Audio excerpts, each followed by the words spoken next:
Washington, Neera Tanden, as President Joe Biden's nominee to head the Office of Management and Budget, faces what will likely be two contentious confirmation hearings this week, where Senate Republicans are expected to grill her about attacks on members of their party on social media.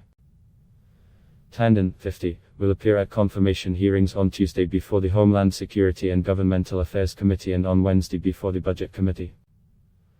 When Biden picked Tanden, chief executive of the left-leaning Center for American Progress think tank, in November, Republicans pointed to her past strong comments on Twitter, such as referring to Senate Republican leader Mitch McConnell as Moscow Mitch, implying that he was working for Russia, or calling Republican Senator Susan Collins criminally ignorant. However, now that Democrats control the Senate, with Vice President Kamala Harris able to break a tie, Tanden can get the 51 votes needed to become OM director even if she wins no Republican support in the 100-member chamber. In prepared testimony, Tanden acknowledged that part of her role at the think tank was to be an impassioned advocate, but she knew that directing the OM would be different. I understand, though, that the role of OM director calls for bipartisan action, as well as nonpartisan adherence to fact and evidence, her statement said.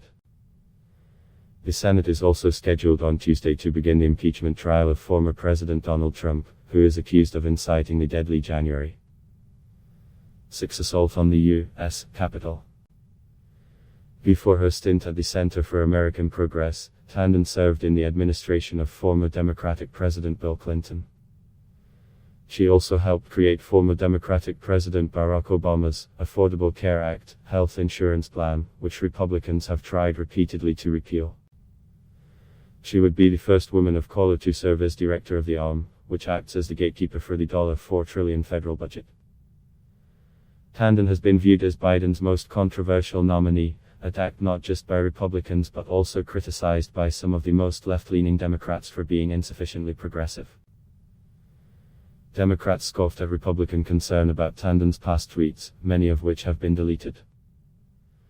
They called such concern hypocritical in light of Republican support for former President Donald Trump, who was known for blasting not just Democrats but members of his own party, particularly women, as nasty or criminals who should be locked up.